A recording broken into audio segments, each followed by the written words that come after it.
Raymond L. S. Patriarca was born March 17, 1908 in Worcester, Massachusetts, the son of Italian immigrants Eleuterio Patriarca and Vincenza de Nubila. His family moved to Providence, Rhode Island when he was young, and by early childhood he was already working as a shoeshine boy or bellhop to help support the household. Over time, that early scrappiness hardened into a sharp instinct for survival and power. As a teenager and young adult, he drifted into street level crime: hijacking, robbery, auto theft, assault, even safecracking. By the end of Prohibition, he'd been indicted as an accessory to murder, and Providence authorities had tagged him as public enemy number one. That childhood of poverty and crime laid the foundation for his ruthless ambition and distrust of authority. In 1939, he married Helen G. Mandela. A few years later, their son, Raymond Patriarca Jr., was born. But while family life remained quiet, his underworld ambitions grew. When prior boss Philip Buckula fled the country under pressure in 1950, Patriarca quietly took over his rackets: gambling, bookmaking, loan sharking, consolidating power across Rhode Island and beyond. By the early 1950s, he made what seemed like a humble move, basing operations in a vending machine and pinball machine shop on Atwell's Avenue in Providence's Federal Hill. To the outside world, it was a dusty storefront. Inside, it was the nerve center of a criminal empire. From that coinomatic National Cigarette Service office, patrons might hear only the clink of coins, while decisions of life and death, money and power, reverberated behind closed doors. Under Patriarcha's rule, the family controlled widespread gambling, loan sharking, extortion, truck hijackings, racketeering, and more. They collected payoffs from card games, underground prostitution rings, illegal bookmaking. Anyone running an illicit business in Providence or New England paid tribute. Murder contracts were another tool. Rivals, disloyal associates, informants. Anyone who threatened the machine was expendable. Patriarcha didn't rely on showy violence. He preferred silence, discipline, fear. A nod, a glance, that often sufficed. As his empire grew, so did the inner circle around him. One of the most influential was Nicholas "Nicky" Bianco, born and raised in Providence, later living in the quieter suburb of Barrington. Bianco had spent time in New York working with the Colombo crime family before being welcomed into the Patriarcha ranks. In the early 1960s, Bianco, originally a Colombo associate, came to Patriarcha looking to mediate a violent war between rival factions and was formally made into the New England family. From then on, he operated as a trusted lieutenant and liaison between New York and New England rackets. Bianco managed alliances, oversaw enforcement, and helped keep the family's reach tight and controlled. Then there was Frank Salemi, nicknamed Cadillac Frank for his old reputation fixing Cadillacs, who rose from low-level associate and auto shop owner to one of the family's key racketeers.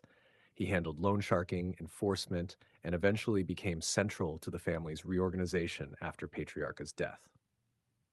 On the Boston side, enforcers and capo regimes like Joseph Russo, aka JR, carried out the dirtiest jobs: hits, extortion, enforcement. Russo once took down a high-profile target, killing a former informant who betrayed the Mafia, marking one of the first murders of a witness under federal protection. Later, Russo nearly sparked a bloody internal civil war against the leadership under Patriarcha's son, but accepted a truce that made him consigliere. His East Boston faction operated under the shadow of greater family politics, yet remained a key muscle arm for decades. Even lower-tier associates and soldiers play their part. Men like Robert F. Carrozza, Russo's stepbrother, who later led a rebellious faction. Street-level enforcers, collectors, extortion agents, longtime associates who kept the day-to-day rackets running, oftentimes under the radar. These men rarely made headlines, but without their labor and loyalty, the empire couldn't survive.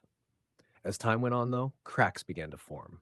External pressure from the Federal Bureau of Investigation, FBI, combined with internal distrust and shifting loyalties, destabilized the family's once iron structure. Wiretaps, undercover work, surveillance, authorities slowly peeled back the secrecy. Patriarcha died of a heart attack on July 11, 1984, at age 76. Without his tight leadership, the empire lost its anchor. His son, Raymond Patriarcha Jr., assumed the official boss title, but lacked his father's ruthlessness and command presence.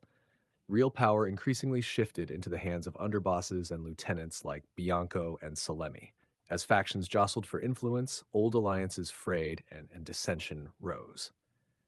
By 1990, law enforcement delivered a massive blow. Bianco, along with Patriarca Jr. and over 20 others, were indicted on racketeering, murder conspiracy, gambling, at loan sharking, and extortion charges, part of one of the biggest single-family crackdowns ever. Bianco was convicted in 1991 and sentenced to over 11 years in federal prison. He died in custody in 1994. The family's leadership core was decimated. Salemi formally rose to power, but under enormous pressure. Internal betrayals, defections, and increasing scrutiny from law enforcement turned the once tight network into a fractured shell. A renegade faction, led by Robert Carrozza, attempted to seize power, leading to more violence and instability, but the 1992 racketeer influenced and corrupt organizations, RICO, indictments crushed that uprising. Carrozza was imprisoned. Others scattered, disappeared, or retired. By the late 1990s and early 2000s, what remained of the family was a shadow of its former self. Once powerful capos and soldiers were dead, jailed, or faded into obscurity. The rackets dried up or moved turf. The old centers of power, Providence, East Boston, Federal Hill, lost their grip. This isn't just the story of a few men. It's the story of a system, a web of loyalty, fear, money, violence, and corruption, built from the bottom up by a street-smart immigrant's son, maintained by a cast of ruthless operatives, and ultimately destroyed by pressure from within and without. From a vending machine storefront to a sprawling criminal empire, from whispered orders to wiretap betrayals, from dominance to downfall. The rise and fall of the Patriarca crime family remains one of the most compelling and chilling chapters in organized crime history.